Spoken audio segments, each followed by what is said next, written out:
Cooker ഉപയോഗിക്കാതെ ഒരു നാടൻ ബീഫ് കറി നമുക്ക് തയ്യാറാക്കാം. അതിനായി ഞാൻ 1/2 കിലോ ബീഫാണ് എടുത്തിരിക്കുന്നത്. അതിന് ആവശ്യത്തിനുള്ള ചുവന്നുള്ളി, പച്ചമുളക്, പഴുത്ത തക്കാളിക്ക, ഇഞ്ചി, വെളുത്തുള്ളി ചതച്ചത് ഇവ കൂടി ഞാൻ എടുത്തു വെച്ചിട്ടുണ്ട്. തയ്യാറാക്കുന്നതിനായി ഒരു മൺചട്ടി എടുക്കുക. ഈ ചട്ടി ഒന്ന് ചൂടായി വരുന്ന സമയത്ത് ആവശ്യത്തിന് വെളിച്ചെണ്ണ ഒഴിച്ചു കൊടുക്കുക. വെളിച്ചെണ്ണ ഒന്ന് ചൂടായി വരുന്ന സമയത്ത് ഇതിലേക്ക് നമുക്ക് ഉലുവ ചേർത്ത് കൊടുക്കുക. ഉലുവ ഒന്ന് ചൂടായി വരുന്ന സമയത്ത് കറുകപ്പട്ട, പെരുംജീരകം കൂടി നമുക്കൊന്ന് ചേർത്ത് കൊടുക്കാം. ഇതൊന്ന് ചൂടായി വരുന്ന സമയത്ത് ഇതിലേക്ക് ഇഞ്ചി, വെളുത്തുള്ളി ചതച്ചത് ചേർക്കുക. ഇതിൻ്റെ പച്ചമണം ഒന്ന് മാറി വരുന്ന സമയത്ത് നമ്മൾ തയ്യാറാക്കി വെച്ചിരിക്കുന്ന ചുവന്നുള്ളി ആഡ് ചെയ്യാം. നമ്മൾ സവാള ഉപയോഗിക്കാതെ ചുവന്നുള്ളി ചേർക്കുന്നതാണ് ബീഫിന് എപ്പോഴും നല്ലത്. അല്പം ഉപ്പ് കൂടി ചേർത്ത് ഒന്ന് വഴറ്റി കൊടുക്കുക. അപ്പോൾ ഇതിലേക്ക് നമ്മൾ ഇനി മുറിച്ച് വെച്ചിരിക്കുന്ന നമ്മുടെ പച്ചമുളക് ചേർത്ത് കൊടുക്കാം. ഇവയെല്ലാം കൂടി ഒന്ന് വഴറ്റുക. ഇതിലേക്ക് അല്പം നമുക്ക് കുറച്ച് മഞ്ഞൾപ്പൊടി കൂടി ചേർത്ത് കൊടുക്കാം. എന്നിട്ട് നല്ല രീതിയിൽ ഇത് വഴണ്ട് വരുന്ന സമയത്ത് ഇതിലേക്ക് നമുക്ക് മല്ലിപ്പൊടി ചേർത്ത് കൊടുക്കുന്നു. മല്ലിപ്പൊടിയും അതേപോലെ തന്നെ ഇനി എരിവിന് ആവശ്യത്തിനുള്ള മുളക് പൊടിയും കൂടെ ചേർത്ത് ഈ പൊടികളുടെ പച്ചമണം ഒന്ന് മാറി വരുന്നത് വരെ നല്ല രീതിയിൽ ഒന്ന് ഇളക്കി കൊടുക്കുക. അതിലേക്ക് ഇനി നമുക്ക് പഴുത്ത തക്കാളി കൂടി ചേർത്ത് കൊടുക്കാം. പഴുത്ത തക്കാളിയും കൂടി ചേർത്ത് ഒന്ന് ഇളക്കി കൊടുക്കുക. അതിലേക്ക് അല്പം വെള്ളം ഒഴിച്ച് ഇതൊന്ന് പേസ്റ്റ് രൂപത്തിലാക്കി ഒന്ന് ചൂടാക്കുക. അതൊന്ന് തിളച്ച് വന്നതിന് ശേഷം നമ്മൾ ബീഫിന് ആവശ്യത്തിനുള്ള വെള്ളം ചേർക്കുക. അതിലേക്ക് ഞാൻ കുറച്ച് കറിവേപ്പിലയും അതേപോലെ തന്നെ മല്ലിയിലയും കൂടെ ചേർത്തു. ആവശ്യത്തിനുള്ള ഉപ്പ് കൂടെ ചേർത്തുകൊണ്ട് ഇതൊന്ന് നല്ല രീതിയിലൊന്ന് തിളപ്പിക്കുക. ഈ വെള്ളം നല്ലതായിട്ട് തിളച്ചതിന് ശേഷം മാത്രം നമ്മൾ ബീഫ് ഇതിലേക്ക് ഇട്ട് കൊടുക്കുക.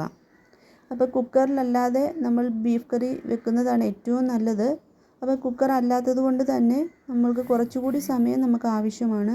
ഇതിലേക്ക് ആവശ്യത്തിന് കുറച്ച് മസാലയും കൂടി നമുക്ക് ആഡ് ചെയ്ത് ഇതൊന്ന് നല്ല രീതിയിലൊന്ന് വേവിക്കാൻ വെക്കുക. അപ്പോൾ നമുക്ക് കൂടുതൽ സമയം ആവശ്യമായിട്ട് വരുമെങ്കിലും വളരെ ടേസ്റ്റാണ്. ഇതിനകത്ത് അതായത് ഇതിൻ്റെ അരപ്പുകളെല്ലാം തന്നെ ഈ ബീഫിൽ നല്ല രീതിയിൽ പിടിച്ചിരിക്കും.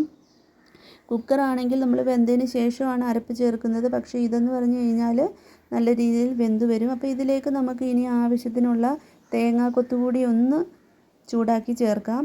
തേങ്ങാക്കൊത്തൊന്ന് വറുത്ത് അതിലേക്ക് ഞാൻ ചേർത്ത് കൊടുക്കുന്നു. ആ എണ്ണയിൽ തന്നെ കുറച്ച് കടുക്, അതേപോലെ തന്നെ കുറച്ച് ഉള്ളി, അതേപോലെ തന്നെ നമുക്ക് ആവശ്യത്തിനുള്ള വറ്റൽമുളകും കുറച്ച് കറിവേപ്പിലയും കൂടെ ചേർത്ത് ഇതൊന്ന് നമുക്ക് കടുക് വറുത്തെടുക്കാം.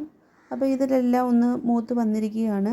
ഇനി നമ്മൾ ഇവിടെ നമ്മൾ വേവിച്ചിട്ടുള്ള ആ ഒരു ബീഫ് കറിയിലേക്ക് നമുക്ക് ഈ കടുകൊക്കെ ഒന്ന് ചേർത്ത് കൊടുക്കാം. ഇപ്പം നല്ല ടേസ്റ്റാണ്. അതായത് ആവശ്യത്തിന് എണ്ണയൊക്കെ ആയിട്ടുണ്ട്. അപ്പം നല്ലൊരു കുഴമ്പൻ പരുവം, അതായത് ഈ വെള്ളം നമ്മൾ വറ്റിച്ച് ഒരു കുഴമ്പൻ പരുവം നമ്മുടെ ഇഷ്ടത്തിനുള്ള ഗ്രേവി അനുസരിച്ച് നമുക്കിതിനെ ഒന്ന് മാറ്റിയെടുക്കാം. ഇതിലേക്ക് കുറച്ച് മല്ലിയില കൂടി ഒന്ന് വിതറിയെടുക്കുക. അപ്പോൾ വളരെ ടേസ്റ്റാണ്. നിങ്ങൾ കുക്കറിലല്ലാതെ തന്നെ ഇങ്ങനെ, അതായത് സ്റ്റീൽ പാത്രത്തിനേക്കാൾ നല്ലത് നമുക്കിങ്ങനെ മൺചട്ടിയൊക്കെ ഉപയോഗിച്ച് ചെയ്യുന്നതാണ് അപ്പോൾ അടിപൊളി ടേസ്റ്റിൽ ഒരു നാടൻ ബീഫ് കറിയാണ് ഇവിടെ വെച്ചിരിക്കുന്നത്. അമ്മ നല്ല തേങ്ങയൊക്കെ അരച്ച കപ്പ കൂടി വേവിച്ച് വെച്ചിട്ടുണ്ട്. അങ്ങനെ കപ്പയും നമ്മുടെ നാടൻ ബീഫ് കറിയും ഇവിടെ റെഡിയായി വന്നിരിക്കുകയാണ്. ഇനി നമുക്ക് ഇതൊന്ന് കഴിക്കാം. അതിനായിട്ട് ഒരു പാത്രത്തിലേക്ക് ഞാൻ കുറച്ച് കപ്പയും അതേപോലെ തന്നെ നമ്മുടെ ബീഫ് കറിയും കൂടെ ചേർക്കുക. അപ്പോൾ ഇനി കുക്കറിൽ അല്ലാതെ തന്നെ നിങ്ങൾ ഇതേപോലെ ബീഫ് കറി തയ്യാറാക്കുക. വളരെ ടേസ്റ്റിയാണ്. രീതിയിൽ തയ്യാറാക്കുമ്പോൾ ഈ ബീഫിലേക്ക് എരിവും മസാലയൊക്കെ നന്നായിട്ട് പിടിച്ചിരിക്കും. ഇതെല്ലാവർക്കും ഇഷ്ടമാകും. എല്ലാവരും ഇതൊന്ന് ട്രൈ ചെയ്ത് നോക്കുക. കപ്പയ്ക്ക് നല്ലൊരു കോമ്പിനേഷനാണ് ഈ ഒരു ബീഫ് കറി. ഈ വീഡിയോ എല്ലാവർക്കും ഇഷ്ടമായെന്ന് വിചാരിക്കുന്നു. ഈ ചാനൽ ഒന്ന് സബ്സ്ക്രൈബ് ചെയ്യാൻ മറക്കല്ലേ. താങ്ക്